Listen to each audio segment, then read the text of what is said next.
Ladies and gentlemen, welcome back to Let's Dev.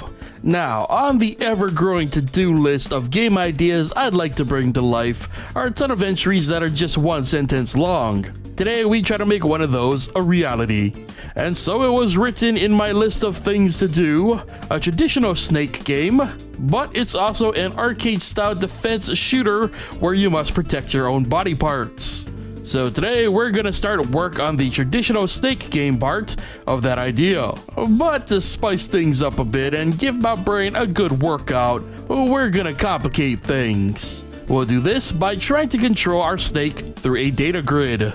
And hopefully by the end of things we haven't completely driven ourselves mad with this challenge and we'll have something akin to a traditional Snake game. So let's see if we can make a dream a reality and get to the coding. Now first up was obviously the head, which would house a lot of our code for the time being. I set up our controls so we can guide our snake's head in 4 distinct directions, just as one would in a game of Snake. Next I used a timer and direction variable to keep track of the head's state and movement. When the timer hits 0, we update the snake's position in whatever direction we've decided and restart the counter. And so far so good, our head moves around at the beat of our counter in the direction we choose. So it was time to work on the body. I created a global data grid to maintain all of our snake's data. Then for the first time ever, I used accessors to define the head as the first entry in our grid. The 3 pieces of data recorded would be the object ID, the object's current direction, and its new direction. I then moved on to the body, and upon creation, had it basically do the same, while also expanding the grid. The idea here is we can simply update the snake's pieces by referencing the data stored in the grid. But testing the code showed something went wrong. While the grid would expand the body parts, nothing was being recorded. After looking over everything and trying different variations, I realized that GameMaker's weirdness was to blame.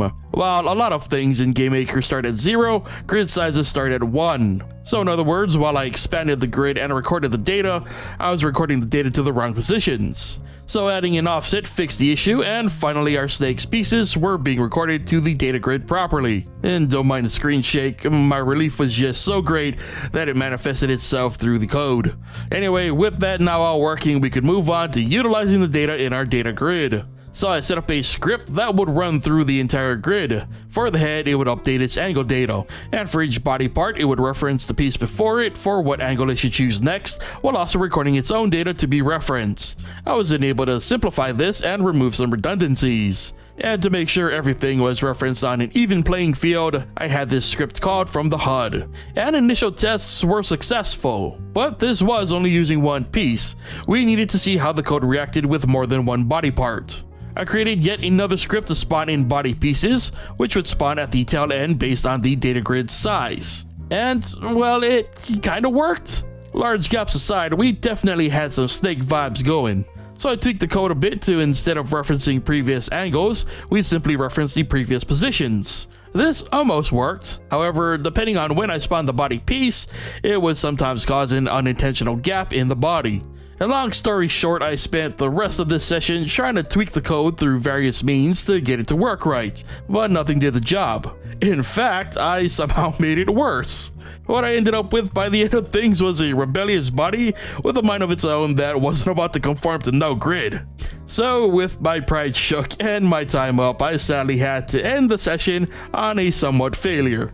However, while our complicated approach may have ended in failure today, we shall return and make it work. I'm almost positive I just overthought things. But for now, that brings us to the end of today's episode of Let's Dev. So remember that if you like this video or enjoy Let's Dev in general, be sure to hit that like button. If you aren't already subscribed, be sure to hit that subscribe button and be sure to turn on notifications so you never miss a new episode. And as always, be sure to leave your thoughts on our progress in the comments section below. Thank you so much for watching, and I'll see you guys next time.